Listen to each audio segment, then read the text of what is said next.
મુખ્યમંત્રી ભૂપેન્દ્ર પટેલ આજે ગાંધીનગર સ્થિત ભાજપના પ્રદેશ કાર્યાલય કમલમ પહોંચ્યા હતા। આ દરમિયાન ભાજપ પ્રદેશ અધ્યક્ષ જગદીશ વિશ્વકર્મા અને મુખ્યમંત્રી ભૂપેન્દ્ર પટેલે પત્રકાર પરિષદ યોજી હતી, જેમાં તેમણે કેન્દ્ર અને રાજ્ય સરકારની કામગીરી તેમજ વિરોધ પક્ષ કોંગ્રેસ પર તીવ્ર પ્રહાર કર્યા હતા।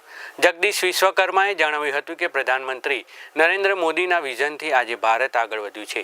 આઝાદીના એટલા વર્ષો બાદ સ્વચ્છતાનો વિચાર આવ્યો હોય તો તે માત્ર પીએમ મોદીને જ આવી શકે। પીએમ મોદી વિઝનવાળા નેતા છે અને તેમણે દેશને વિકાસની નવી દિશા આપી છે। તેમણે કોંગ્રેસ પર આક્ષેપ કરતા કહ્યું કે કોંગ્રેસના શાસનમાં ભ્રષ્ટાચાર ચરમસીમાએ હતો અને કોંગ્રેસના નેતાઓએ તો જવાહરલાલ નહેરુનું પણ અપમાન કર્યું છે।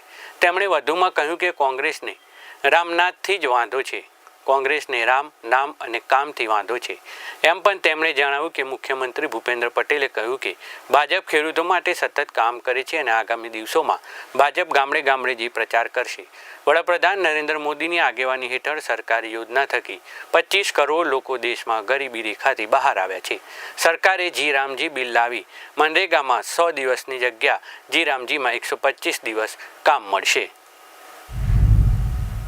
છેલ્લા એક દાયકામાં દેશમાં 25 કરોડથી વધુ ગરીબો ગરીબી રેખામાંથી બહાર આવ્યા છે અને હવે ગ્રામીણ ગરીબો અને શ્રમિકો વધુ સશક્ત બને તે માટે વિકસિત ભારત જી રામજી યોજનાનો કાયદો બનાવ્યો છે।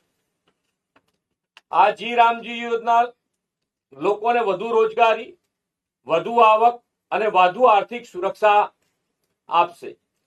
પહેલાની મનરેગા યોજના 100 દિવસનું કામ મળતું હતું। હવે શ્રી મોદી સાહેબના નેતૃત્વમાં બનેલી જી રામજી યોજનામાં 125 દિવસ કામ મળશે।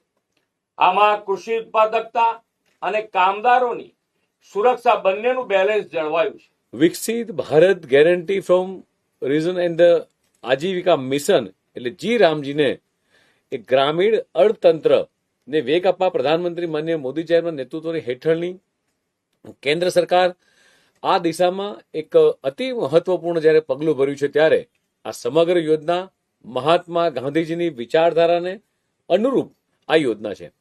અગાઉની મનરેગા યોજનાના પ્રાણરૂપમાં સમય અનુરૂપ વિવિધ સકારાત્મક ફેરફારો કરી કેન્દ્ર સરકાર એ વીબી જી રામજીને લઈ જ્યારે આવી છે, ત્યારે મનરેગા 2005માં શરૂ થઈ હતી। ત્યારથી આજનું ભારત અને ગ્રામ્ય જીવનમાં એ ઘણા બધા બદલાવો આવ્યા છે। ગ્રામ્ય ગરીબી 2011-12માં લગભગ 25.7% હતી। એ જ ગ્રામ્ય ગરીબી 2023-24માં ઘટીને 4.86% થઈ છે।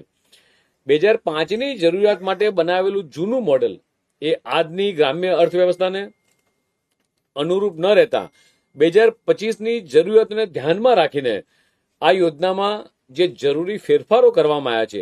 મનરેગા એ 100 દિવસ કામની ગેરંટી હતી, જ્યારે વીબી જી રામજી એ 125 દિવસની એક ગેરંટી મિત્રો આપવામાં આવી રહી છે।